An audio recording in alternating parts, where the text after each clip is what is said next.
the sheep.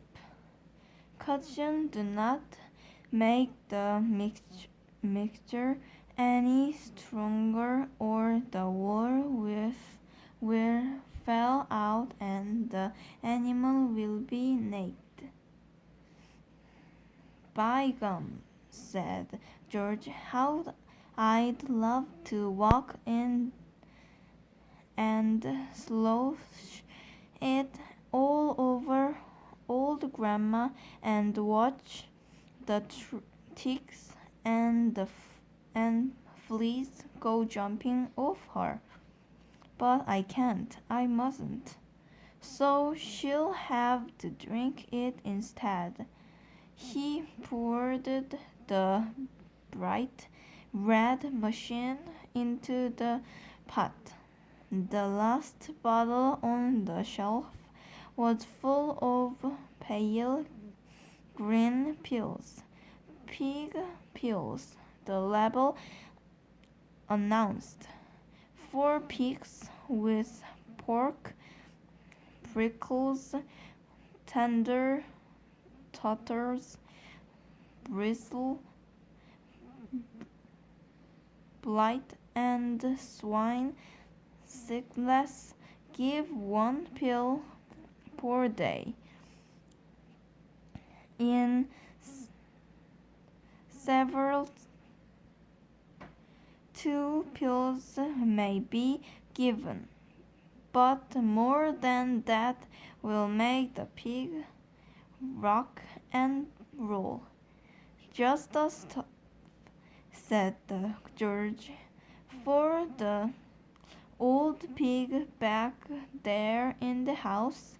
She'll need a very big dose. He tipped all the green pills, hundreds and hundreds of them, into the stewing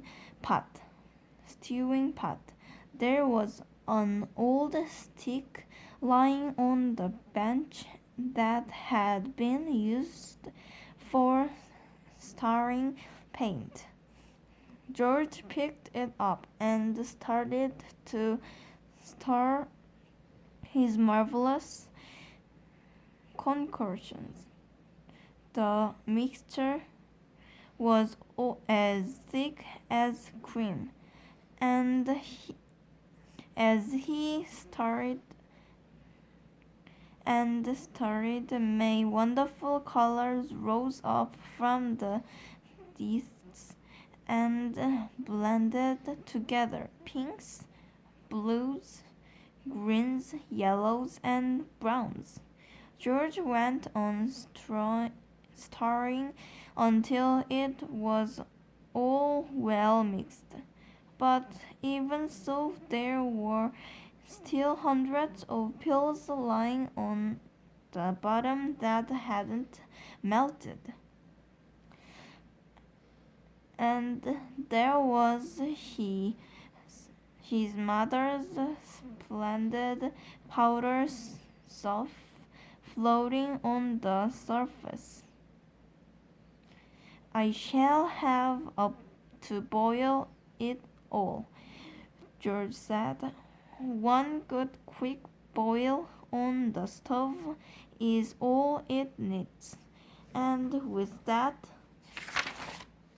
he staggered back toward the house with the enormous heavy stewing pot. On the way, he passed the garage, so he went in to see if he could find any other interesting things. He added the following: half a pint of oil to keep Grandma's engine going smoothly, some to keep her reindeer from freezing up in winter, a handful of grease to grease her creaking joints. Then back to the kitchen.